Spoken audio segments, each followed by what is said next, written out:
Phùng Thiệu Phong đang yêu Nini 3 năm nhưng tại sao anh lại quay sang cưới Triệu Lệ Dĩnh? Phùng Thiệu Phong chia tay Nini sau 3 năm hẹn hò và cuối cùng kết hôn với Triệu Lệ Dĩnh. Nguyên nhân chủ yếu là do sự khác biệt về giá trị gia đình, giai đoạn phát triển trong mối quan hệ và sự không tương thích về tính cách cá nhân. Sau đây là phân tích chi tiết sự khác biệt về giá trị gia đình. Mẹ của Phùng Thiệu Phong tin rằng Nini không phù hợp với một cuộc sống ổn định. Phùng Thiệu Phong xuất thân từ một gia đình giàu có và mẹ anh có những tiêu chuẩn rõ ràng trong việc chọn con dâu.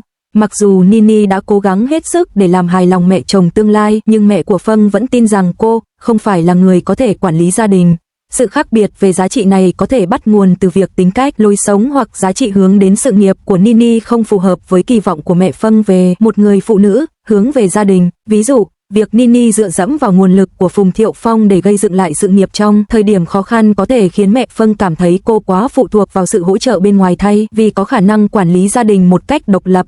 Hơn nữa, việc Phùng Thiệu Phong và Nini sống chung với nhau 3 năm mà không kết hôn cũng có thể làm trầm trọng thêm những lo ngại của mẹ Phong về mối quan hệ này.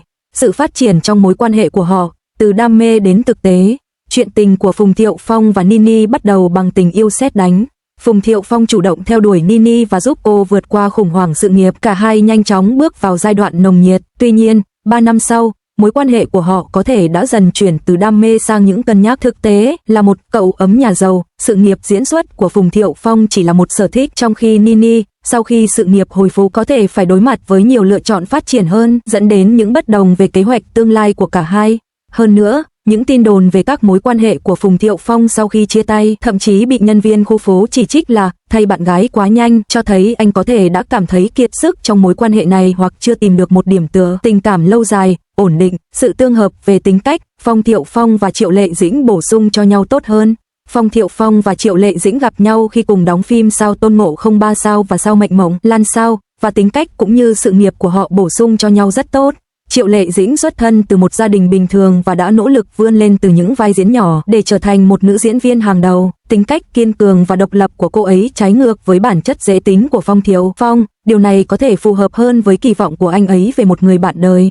Hơn nữa, quyết định kết hôn và sinh con ở đỉnh cao sự nghiệp của Triệu Lệ Dĩnh cho thấy cô ấy coi trọng gia đình. Điều này hoàn toàn phù hợp với kỳ vọng của mẹ Phùng Thiệu Phong về một người phụ nữ. Thực tế, cuộc sống hôn nhân giản dị và thực tế của họ cũng khẳng định sự tương đồng mạnh mẽ về giá trị và lối sống. Các yếu tố bên ngoài, áp lực tổng hợp từ dư luận và sự nghiệp. Mối quan hệ giữa Phùng Thiệu Phong và Nini từ lâu đã là tâm điểm chú ý, và việc Nini được biết đến là có ít tác phẩm nhưng nổi tiếng nhất có thể đã gây áp lực lên Phùng Thiệu Phong. Trong khi đó, Triệu Lệ Dĩnh, với tư cách là đại diện cho các nữ diễn viên cùng thế hệ vừa có danh tiếng vừa có tài năng, có thể giúp Phùng Thiệu Phong xây dựng lại hình ảnh trước công chúng. Hơn nữa, những đánh giá tích cực về một số tác phẩm hợp tác của họ tạo ra cơ hội tự nhiên cho mối quan hệ của cả hai phát triển. Việc Phùng Thiệu Phong cuối cùng chọn Triệu Lệ Dĩnh là kết quả của sự kết hợp nhiều yếu tố, bao gồm giá trị gia đình, giai đoạn của mối quan hệ, sự tương hợp cá nhân và các ảnh hưởng bên ngoài. Việc anh chia tay với Nini chủ yếu xuất phát từ sự không tương thích về mặt thực tế, trong khi việc anh kết hôn với Triệu Lệ Dĩnh phản ánh sự theo đuổi một mối quan hệ ổn định ở giai đoạn trưởng thành hơn của anh. Sau đó xuất hiện tin đồn về mối quan hệ với nữ diễn viên nổi tiếng Triệu Lệ Dĩnh, tiếp theo là thông báo kết hôn của họ. Điều này dẫn đến những câu hỏi về Phùng Thiệu Phong, Nini thiếu gì so với Triệu Lệ Dĩnh và tại sao anh ta lại bỏ rơi Nini để đến với người khác. Khi đó Phùng Thiệu Phong yêu Nini rất nhiều, vậy tại sao anh ấy lại chọn cách chia tay với cô ấy? Lý do khả dĩ nhất dẫn đến việc Phùng Thiệu Phong và Nini chia tay là do quan điểm khác nhau về các mối quan hệ, dẫn đến sự xa cách của họ. Nini cảm thấy mình còn trẻ và nên tập trung vào sự nghiệp, chưa có kế hoạch kết hôn trong tương lai gần. Ngược lại, Phùng Thiệu Phong lại mong muốn ổn định cuộc sống càng sớm càng tốt. Chính sự khác biệt về giá trị này cuối cùng đã dẫn đến việc họ chia tay. Trong một cuộc phỏng vấn, Phùng Thiệu Phong đã tiết lộ lý do chia tay với Nini. Anh cho biết anh cần sự đồng hành, lãng mạn và tự do trong mối quan hệ.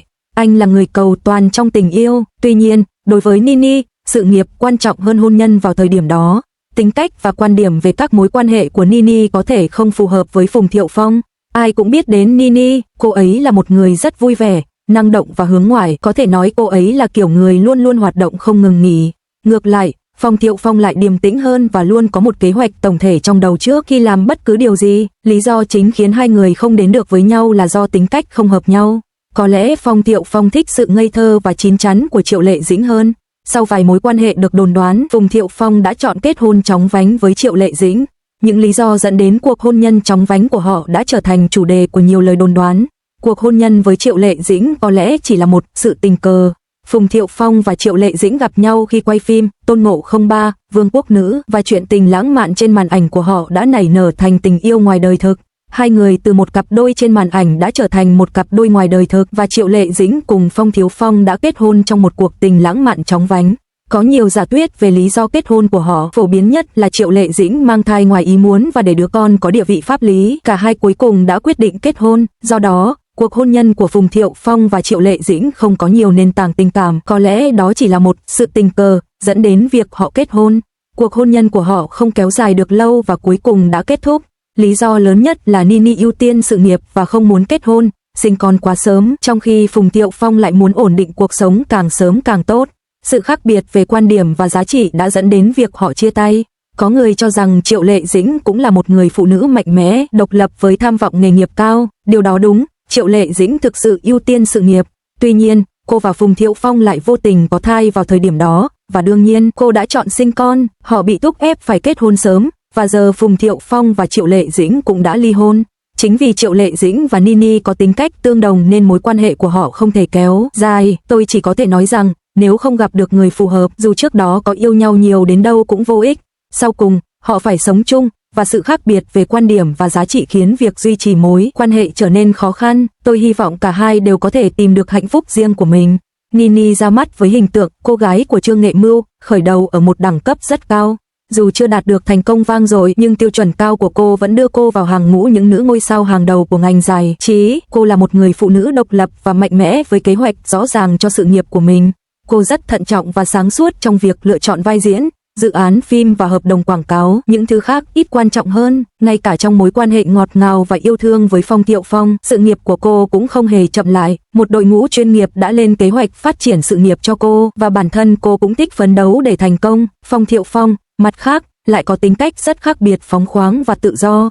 Ban đầu, họ bị thu hút bởi nhau vì những gì đối phương thiếu. Tuy nhiên, nếu thực sự sống chung, họ sẽ nhận thấy nhịp sống của cả hai không tương thích, khiến một mối quan hệ lâu dài trở nên khó khăn. Mối quan hệ giữa Phùng Thiệu Phong và Nini rất ngọt ngào, họ không ngại thể hiện tình cảm công khai và thường xuyên tương tác, cho thấy tình yêu sâu đậm.